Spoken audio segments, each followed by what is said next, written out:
Assalamualaikum guys, this is Soha Beg. I'm the marketing executive here at Deb Singh. I have Abbas with me today. Abbas, before I give any sort of introduction, I would want you to kind of like give it yourself and walk us through your experience and everything that you've done so far. Hi, thanks for the intro, Soha.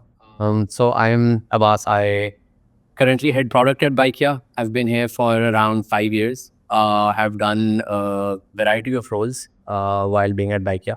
So अभी पिछले 2 साल से मैं product head कर रहा हूँ. उससे पहले for a few months or like almost a year, I was heading the ride-hailing business, which was our bike taxi business at the time. Which meant just looking at the business and making sure that it's growing cost efficiently, making sure that the product is the right one for the market and any iterations that are needed, they are being done. Usse pehle I was looking at growth and for a short while also HR. So growth was all ops marketing in the Lahore region specifically, trying to scale that up because that was a relatively smaller, newer market for us when I joined back in 2019. So worked on that for a while, then took on the HR team to try and sort of rebuild the overall team. We were bringing in a new crop of leadership at the time. So wanted to become a part of that. We were going through a couple of reorgs, so became a part of that. Bikea se pehle main Uber mein tha. Looking at the low-cost portfolio, once again focusing on bikes in Pakistan and for a short while in East Africa, which was Tanzania, Kenya, and Uganda. Was looking at once again the low-cost portfolio there. Usse pehle I was working in a marketing agency in New York. वहाँ पे मेरा focus was mostly FMCG brands. So I was looking at some of the portfolio of the overall Pepsi business, with my focus specifically being on research and analytics. So looking at campaign performances, looking at what works, what doesn't work, what needs to be done for the next campaign, that kind of stuff. So once again, yeah, that's a little bit about what I've done. Here and there, I've done some of the side projects. Have been historically involved in teaching, but haven't gotten the chance to do it as recently, as much recently as I would like. But yeah, that's a little bit about what I've done in the last few years. Okay, perfect. So, kind of like when you walked us through your experience, you've been into different things so far. So, you've talked about, being in marketing, operations, product management, and everything. So, having that experience and kind of like pivoting into different roles, what really inspired you to, be at these fields at, a certain point of time in your life? What was that? And how did you pivot to one thing to another? What inspired you for that? I mean, some of it was on purpose, some of it was accidental, to be honest, right? When I went to New York for my grad school, I was very, very interested in marketing and developing creative campaigns, but also sort of trying to merge campaigns, the creative side with the number side, right? I thought in my experience in Pakistan, one of the parts that we had a big lag in between was merging and actually sort of turning the creative and the numbers into a singular field, right? So that was my original interest. I did my grad school there, tried to get into my first job there within the same industry. So worked there for a year. And then when I was moving back to Pakistan, I had a flip. I wanted to get back into something that would allow me to be part of the community, right? So I was looking at more jobs that would sort of get me, or opportunities that would get me into more public service kind of thing. And I don't mean public service in terms of public jobs. I just mean in terms of anything that would allow me to sort of build the community in any way. And while I was looking at that, sort of just the gig economy in Pakistan was popping up at the time. It had been a couple of years. So it was fairly nascent. So I got an opportunity to start working at Uber, and I was like, okay, this is a way for me to allow people to supplement their earnings. That was my motivation to get into it. So I think that was more on purpose, sort of finding the angle of helping people supplement their earnings and trying to make more money. And I think sort of Bikea was a continuation of that. But then working in growth and then in HR was more accidental. I was very involved in trying to, identify gaps in our culture that would, in my view, hinder growth. So the more that I got involved in that as a problem to solve, right? The more I started realizing, okay, there are things we can do within the organization. And that led to sort of people sort of saying, okay, can you just do this, right? And me being like, okay, let me take a stab at this problem, even though I'm not an HR person by profession.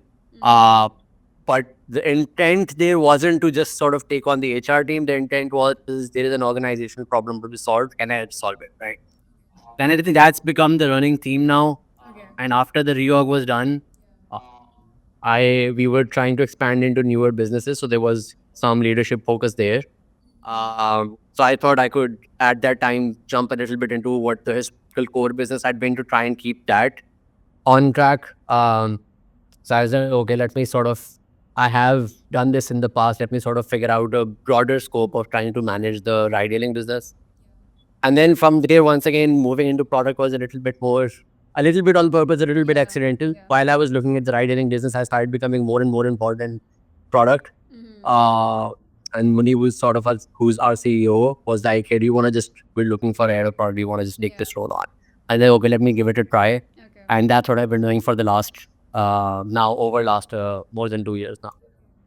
A little bit of accidents, a little bit of opportunities, and a little bit of purpose. So I think it's been fairly open for me. My approach has historically been, is there a problem that I think I can take on? And to me personally, it doesn't matter what field that problem is in or what function that problem is in. If I believe that I can help put a dent in that problem and try and come up with at least a partial or a bigger solution, that's what interests me, right? So that's what seen me jump from function to function or like field to field a little bit. Yeah, absolutely makes sense. And since you have pivoted a lot and, have been part of like really, really big projects itself, I feel like it makes sense because you've had a purpose behind it and explains very well. If we talk about, you've been part of Uber and then you moved towards, the local startup, which is Bikea.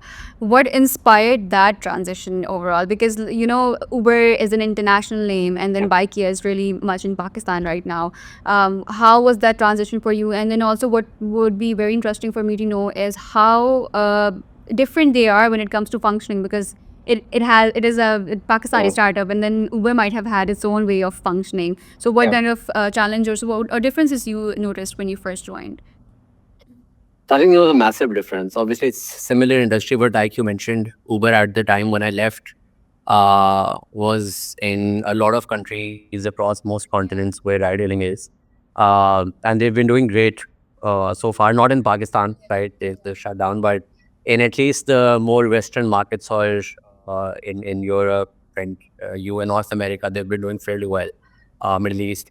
But I think what inspired me to move to Bikea, I think it was just the want of being closer to the solution that was more local to us, right? So I think one of my frustrations that Uber, for all its things that were good, was that the product sits in the Western markets, right? And the prioritization of how the product is developed also happens with a more global approach, right? And there would be problems that I would see on the ground that I would be interested in solving.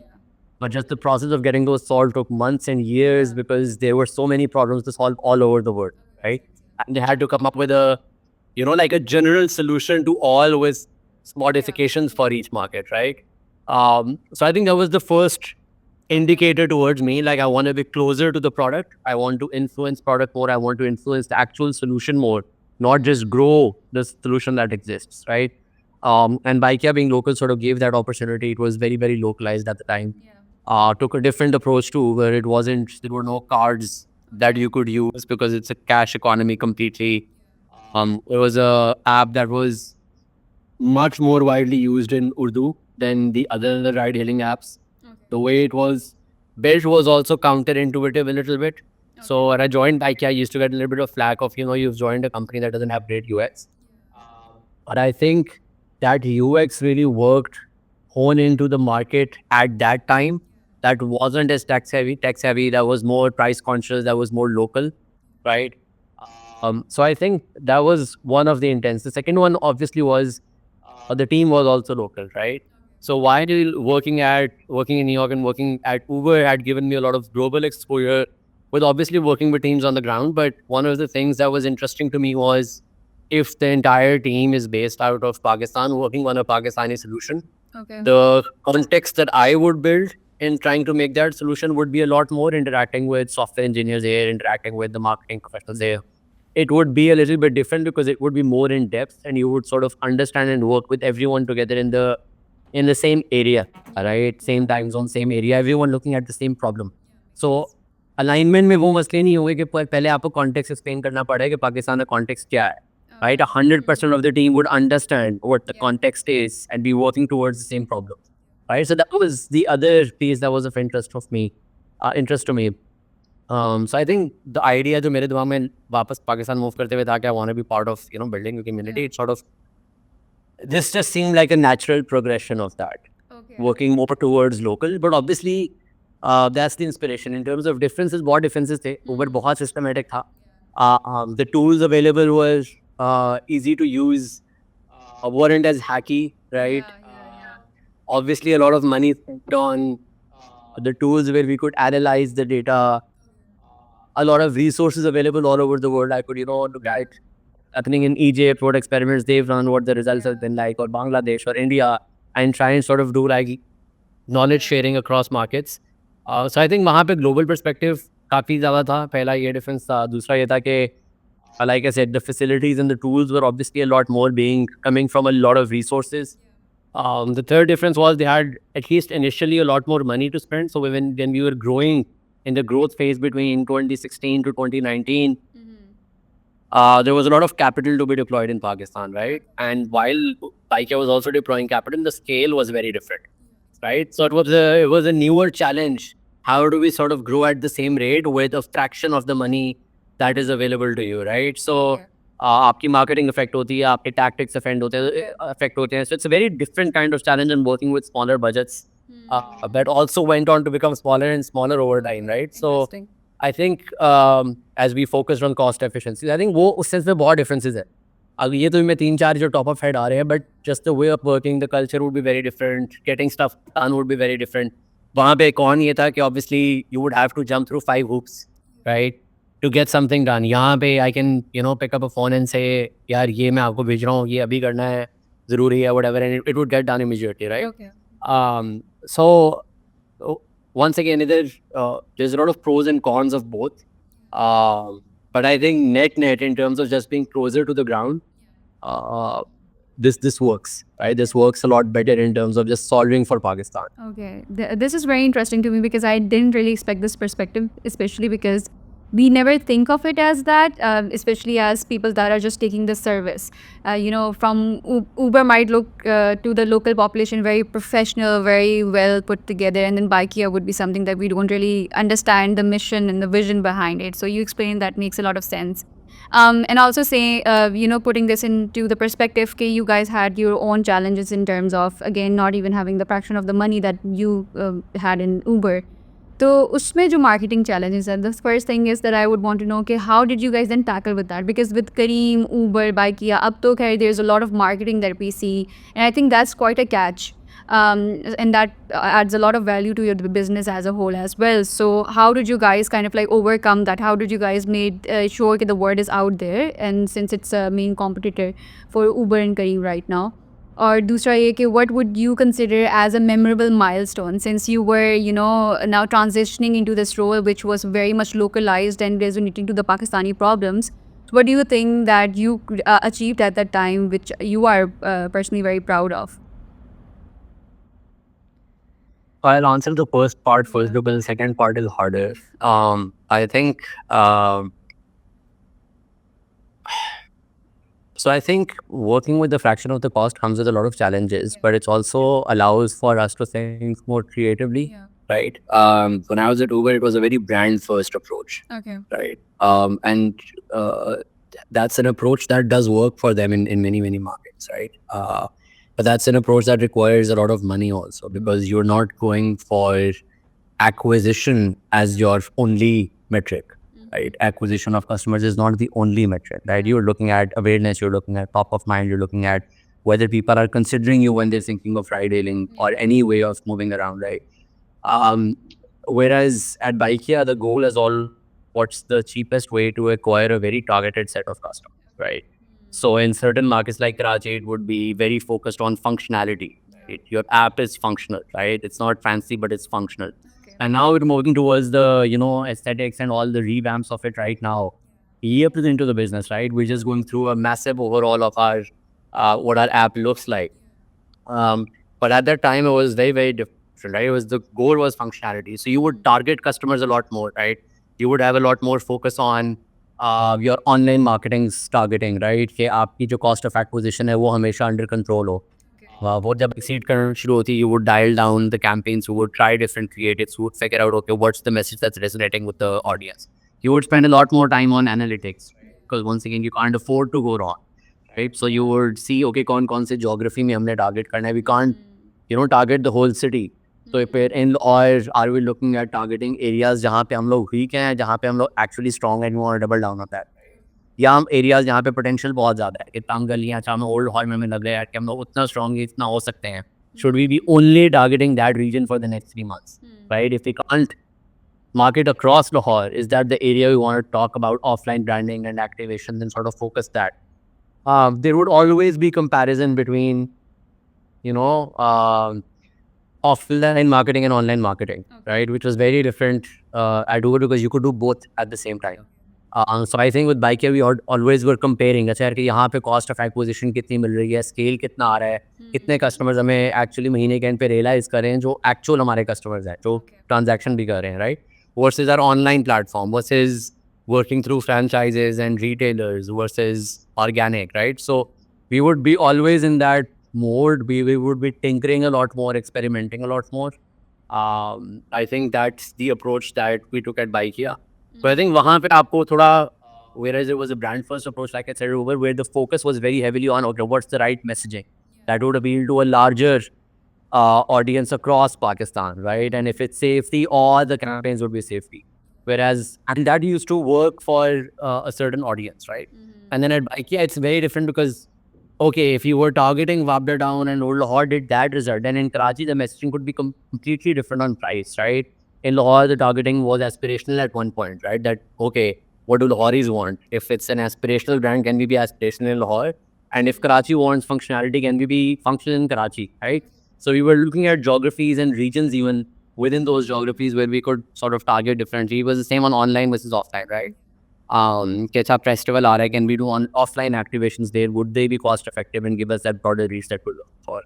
So I think it was very interesting in that perspective. So I got to work on both ways. Obviously, it's a hybrid. वहाँ पे भी सारी चीज़ें कुछ angle पे थी, यहाँ पे भी ब्रांड पे बहुत फोकस है. But just in terms of the spectrum, the focus is a lot more on being cost efficient and finding the right audience, as opposed to focusing on a larger brand and sort of just appealing to everyone at the same time with more money. Okay.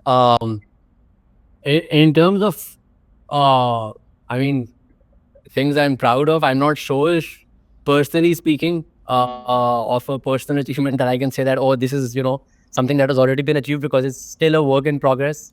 For me to say like, hey, this is something that has been done and dusted, and I am, really, really proud of the fact it was done and dusted. I am proud of the fact that, when we look at the scale over the last many years of how far we've come, the kind of feedback we've gotten from drivers, like, it's always good being, आपको obviously काफ़ी complaints भी सुनने को मिलती हैं कि आपने ये नहीं किया, या आपने fares आपके इस तरह के बेहतर करें. आपको बहुत feedback आता है जो आपको constantly balance करना पड़ता है, trying to find the right solution for customers and drivers, right? But there's a lot of feedback we get from drivers who've been on the platform for 7-8 years, ever since the inception. That tells us that we're doing something right? Or often like हमें students कई दफ़ा मिलते हैं और like, okay, we're paying for our own books and stationery and food because we can't otherwise afford education. People saving up for, their siblings' weddings. So there's a lot of stories that you get that make you feel like moments of pride as opposed to one larger achievement. And then you look at the sheer statistics of it, right? Going from thousands to tens of thousands to hundreds of thousands of people who use your platform in terms of the driver base, right? And then how they're making money off it. Obviously, the customer side is completely separate from this, but I just talked about people who are actually making money off the platform, right? So I think when you talk to them, that's something that sort of warms our heart up a little bit.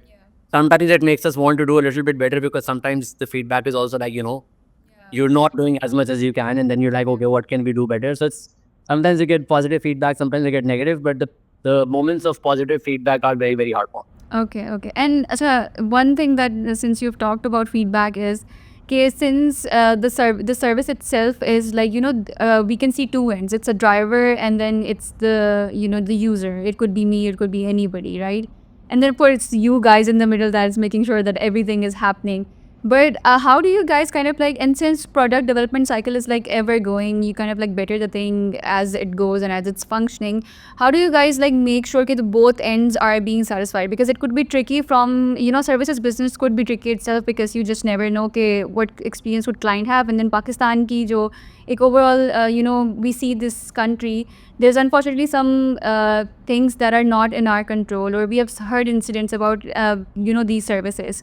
So how do you guys make sure that, first you're saving yourself from any of this sort of crisis, but also how are you guys making sure that जो एक client का end है वो हर वक्त fulfill हो रहा हो, but also like, the drivers or anybody that is making use of the service for their households is also not getting compromised? I mean, it's a constantly balancing act, right? Yeah. So I don't think that a perfect balance can ever be achieved here. I think the goal is to be as close to the balance as possible, Yeah. and we try to sort of inch towards that. Um, I think it's something that we honestly, in most of our meetings, we're still debating. That most of our debates are about like, hey, this is the feedback we're getting from users, this is the feedback we're getting from drivers. What is the Yeah. one that we should be looking at? So I don't have an actual straight answer for this, right? Things like, okay, if fuel prices have increased, or there's economic uncertainty, or weather is not as favorable, and we may need to sort of incentivize and make sure that the drivers are looked after in terms of having the right incentive to pick a trip. So they get the right fare. They make sure that their earnings are at par on what they should be, right? At the same time, we're in a very competitive landscape, right? पहले आपके पास there were other competitors. Now there are newer competitors, and the space keeps on popping up. Competitors who have more money than you do. So you always have to be innovative and try and figure out, okay, what is the right solution for the user, right? Are we sort of giving them the better price? Are we giving them a better service? Are we, giving them a better experience on our app? Is there a feature that they can use with us that makes them feel safer, right? So all of those things are honestly a constantly balancing act. Sometimes they are not at the cost of each other, so that's a win-win, right? We're like, okay, this step will help both customers and drivers. This is the newer service, it's going to help both of them, right? At times, obviously, like price, it's a very, very big balancing act, right? If we increase the price, it's better for the drivers. If we increase the price, it's also less affordable for the customers, right? So you have to sort of, once again, I don't have a straight answer. You have to sort of always keep on asking you this question. I think if you stop asking yourself that question, you start failing a little bit. And we're in the habit of constantly asking ourselves every week, every month, like, are we on the right track? Are we doing the right thing for users? Are we doing the right thing for drivers? Right. So I think that's just the focus is the answer in my view. Just keep focusing on it and trying to analyze it the right way. And then trying to take your shot at what the right solution in your mind could look like, right? So trying to put it into place, learn from it. If it doesn't work out, iterate as quickly as possible. Yeah, and I know it makes sense when you said balance is the right answer for it, because of course it can get very tricky, and I'm pretty sure you guys are doing a great job at kind of like finding the right balance between the user, the customer, and everyone. अच्छा, and since हम इस बारे में बात कर ही रहे थे, तो I wanted to kind of like also understand कि how much, since again you have had a background of Uber and now you are at Bikea, right? So I'm pretty sure case strategizing also gets very different because it gets very localized again because you are giving a local solution. And then in terms of ke, we've seen this Pakistani startup culture that is now, it's very high right now. Everybody is coming up with their own things.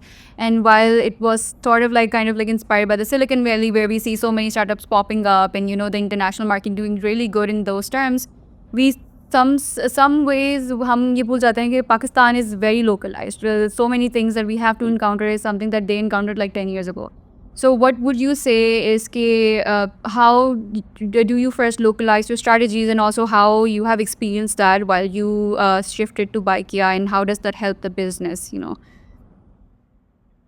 I mean, so I don't think, apart from ideas, right? I think there's different aspects of it. I think you can get ideas from everywhere. You can take ideas from Silicon Valley. You can take ideas from what's happening in North Africa or Central Africa. You can take ideas from what's happening in Middle East, right? And figure out what's the right context for it, right? Look at हर मुल्क का religion different है, culture different है, wealth different है, right? Population density is different है. So I think figuring out, you can take ideas from everywhere. And yes, I think because so much innovation has happened in Silicon Valley and Western market, North America in general, that it makes sense to take inspiration of ideas from them, right? I think where the problem starts happening is when you sort of try and also take inspiration for culture from them. Because I think वहाँ पे जो capital deployment है, पहली बात तो वो बहुत different है. So trying to, follow that culture or follow that idea of what's typically historically been called blitzscaling has worked in certain cases in Pakistan, has not worked in other cases, right? Whereas that's a very popular approach there. I mean, now obviously everyone's focusing on cost efficiency and all of that, right? But growth at all costs, or growing as fast as possible, has historically been something that a lot of people have aspired to. I think इसका एक और जो difference है वो ये है कि वहाँ पे यहाँ पे भी जो कैपिटल डिप्लॉयमेंट हुई है historically in the more at least mainstream tech startups वो हुई फॉरेन कैपिटल डिप्लॉयमेंट है, राइट? आई थिंक तो उसकी वजह से that's brought along certain baggage with it, because then you have to focus on hyper growth because they're looking for dollar returns, right? Your investors are looking for dollar returns. So you have to grow faster than what other opportunities would have looked like for those investors, which puts a lot of pressure on local founders to sort of scale apps quickly, right? So I think one of the gaps on a tangent is कि यहाँ पे local capital deployment जो है, funds जिनकी backing भी local हो, right? Not funds that are actually taking money from outside, right? So I think that sort of that would create a little bit of a culture where you could focus on your market a little bit more and focus on organizational strategy a little bit more that is relevant to here. But that being said, I think यहाँ पे you have to be a little bit more cost efficient. You have to be for all people who are getting into this industry, accept the risk, right? Once again, Silicon Valley के अंदर एक चीज़ present है जो कि यहाँ पे नहीं है और न्यूयॉर्क में present है, लंदन में present है कि when you join a younger startup, most of the times you understand the risk that comes with it. That there are higher chances of layoff, there are higher chances of the startup going bust in 3 years time, right? जो यहाँ पे last 3-4 साल में लोगों ने sort of ignore किया है because ये cycle पहले कभी आया नहीं, right? And now we're seeing people sort of fresh grads निकल के वापस startups in अपना focus हटा के are focusing more on traditional industries because they're like, hey, maybe this risk is not acceptable and we didn't realize how big this risk is. Exactly. Right? So I think एक तो ये है कि यहाँ पे realization हो रही है risk की जो वहाँ पे बहुत अरसे से developed है, right? And people willingly go into that risk reward mindset. यहाँ पे लोग जाते हैं कि ओ younger startup है तो जल्दी promotion होगी, पैसे ज़्यादा मिल जाएंगे, whatever, but they don't account for the risks because they haven't lived through those risks. Now, I mean, some of them have. Yeah. So I think that's one culture shift. I think the second culture shift or organizational shift that people sort of are thinking about now a little bit more, but I'm glad we saw that at Bikea ever since I joined, is a lack of fanciness, right? कि आपने frugally कैसे grow करना है, right? Whether that's your org culture, whether that's your facilities, whether that's your growth tactics externally, right? How do we sort of get the biggest bang for our buck? If we're getting something, do we need to get that thing, right? If it's a billboard, do we need to get that billboard? Or if it's fancier laptops, do we need to get fancier laptops, right? So we've tried to not segregate कि हम लोग marketing जो है वहाँ पे frugal होंगे, लेकिन internally हम नहीं होंगे, right? या internally हम होंगे तो बाहर नहीं होंगे, right? So we've sort of kept that as part of our DNA historically. कि can we be frugal? Obviously, we've seen times where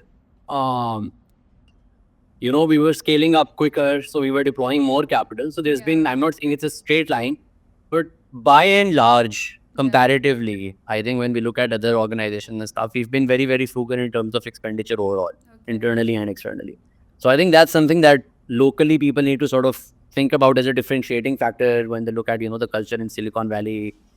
It's not as, you shouldn't strive to be as fancy or as comfortable, right? Your industry is in such a nascent stage it's bound to be by its nature uncomfortable right now, both in terms of the effort required to build this industry, but also in not just build it but grow it, right? So I think organizational sustainability के लिए भी जरूरी है अभी तो.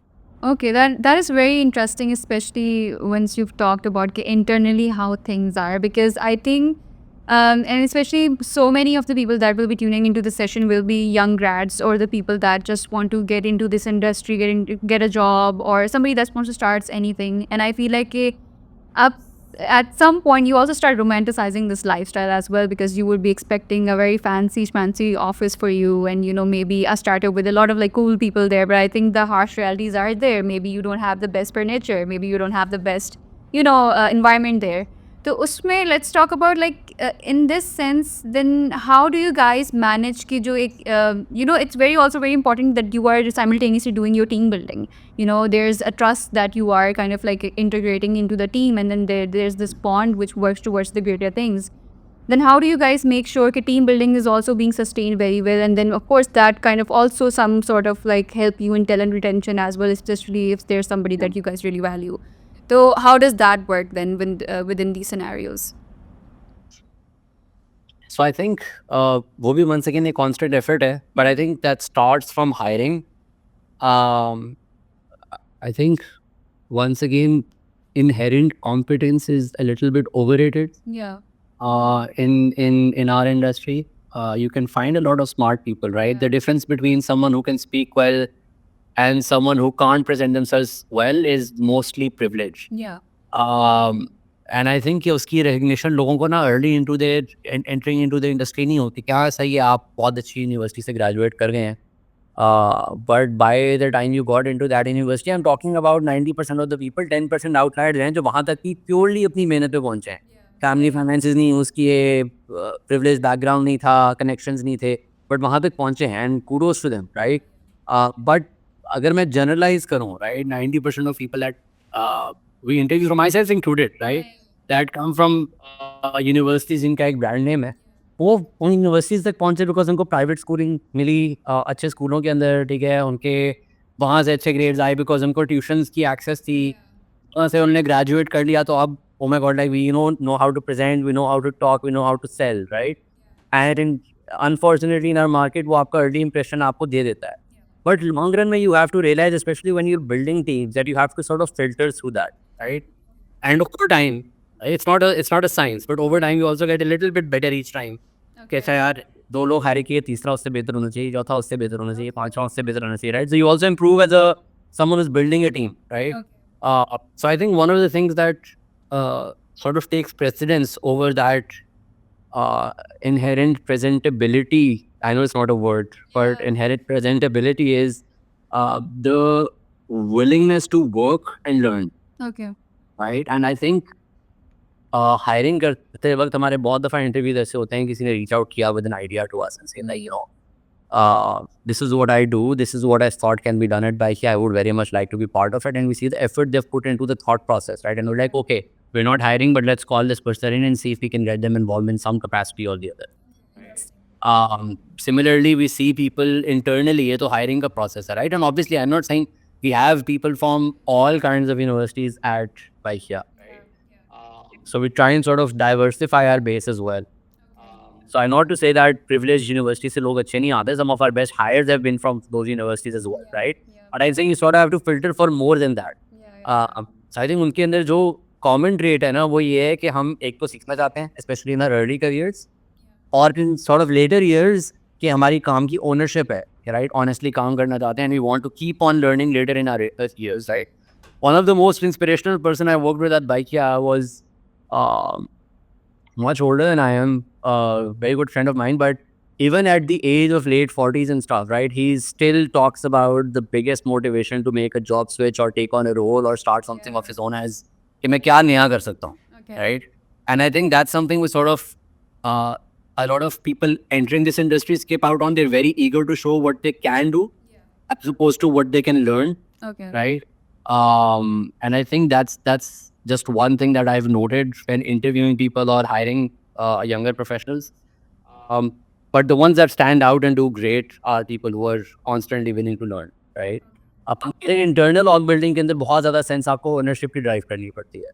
So I think हमारा ये this is something that rates actually has rated for the last 4-5 years ever since I've been here as one of the highest, and I think people who were doing this before me while I've been here, I've done a fairly good job at it. That one of the highest metrics that comes across in our employee engagement survey is the sense of pride that people take in working at Bikea. So I think while frugality is a place of like, in terms of facilities, in terms of the work culture, तो आपको पता हो कि सारे एक दूसरे को support कर रहे हैं to sort of win towards the same goal. I think that makes a lot of difference, right? So I think one thing that I've at least not seen, and I'm sure people लोगों का बाइकिया में भी different experience रहा होगा. Not trying to say this is the experience for everyone, but there's very little politics, right? I'm super happy when my colleague wins, and I'm sure that my colleagues are very supportive when I get a win in something I do, because you know that it's all towards the same goal, right? So I think वो बहुत एक strong feature बन चुका है. And it's one of the reasons I've stuck around, because I'm like, okay, I'm working with people who want you to succeed, right? Because they find their success in it. And the last part of that, I think building that org is giving people the right kind of, people who are sort of working towards it, the right kind of opportunities. I mean, that's the advantage that we have. We can make ad hoc decisions, right? We're not a 10,000 people company that needs to have 50,000 processes in place, right? हमें कोई नजर आता है यार कि ये बच्चा 25 साल का है या 27 साल का है, whatever, but is outperforming everyone. Reward them for it, right? Why can't a 25-year-old manage a 35-year-old if they've shown the competency to do it, right? So I think that willingness to not say, okay, we need to hire someone for this role and they need to have 2 to 3 years of experience. We don't care, right? You can be a fresh grad but come up with ideas, or you can be 40 and have like the best ideas in the world, right? So I think यहाँ पे वो lack of ego create करना कि यार, okay, you can be reporting into someone younger than you. That's how I got my opportunity here, right? And for me, that was cool. Like, okay, like this is not a factor that's derailing my progress here. We've tried to do that for anyone younger coming in, whether it's money or whether it's roles or whether it's responsibility. We've had people from CS who've historically in the last 10 years, right, done call center work, who are now in our data analytics team, right? Purely because they were internally trained by the resources available in analytics. They expressed an interest. They were like, we want to learn this. And now they moved roles. So it's about finding like identifying people who are actually willing to put in the effort, who believe in what we're doing, and then sort of giving them the right opportunity. Yeah. It comes with slightly the harsher side of work, the more difficult side of work, also identifying people who are not the right fit, right? And I think that's the more unpleasant side of it, the side that we don't enjoy as much. But I think that's also important. I think that's something I'm still learning in my life, how to be better and better at it. I being able to identify when this is not the right opportunity for someone anymore. So I think because that also takes away from the culture if there are people who don't believe in what you're doing or are at odds with the approach that the organization has taken, right? So I think just a combination of all of this has sort of worked out for us. But once again, we're still improving. There's a lot of things we need to still improve on. But I think just driving that ownership, making sure people get the right opportunities to move around teams, right? Get different exposures, all of that kind of stuff. And making sure that we find the right people, which is not a science, so we often get it wrong, often get it right. But I think that has sort of helped us. And I think the last thing is sort of have people who have empathy. I think that was one of the reasons when I was joining. I came back after my first conversation with Bikea, I came back and I said something to my wife. I said two things to my wife. I said, I've had a conversation with someone who lit a light bulb in my head, right? And I've been missing those kinds of conversation where people sort of, make you think a little bit more than you usually do. And the second thing I said was, I think there's a lot of passion of doing the right thing by the drivers and sort of improving people's lives. So I think people generally at Bikea are very passionate about, we're getting a lot of complaints about this. We need to fix this as soon as possible. Not just because the business has to grow, but also because it's the right thing to do for the people who are involved, right? So I think just finding those right people who are willing to put in that extra effort and listen to people on the ground, that sort of keeps us a little bit more together, I suppose. Yeah, that's such a great answer, and I feel like I was about to ask, the leadership philosophy, but I think that kind of like reflects a lot of the decisions you guys make and why do you guys make certain decisions. And I feel like it's very important while you are working in an organization to continuously grow the talent that you've hired, but also kind of like simmer through okay, what is needed and what is not needed, because that not only kind of like helps the organization, but also people move on to where they might fit better, because not every place is like meant for you just because you got hired there. Acha, it's been such a great conversation, and we've touched on so many things, but like lastly, if I would have to conclude it, I would want you to answer two questions. The first is creative ventures. Okay, basically, I was going through your LinkedIn and I was reading that you were also doing freelance photography from 2013 and onwards.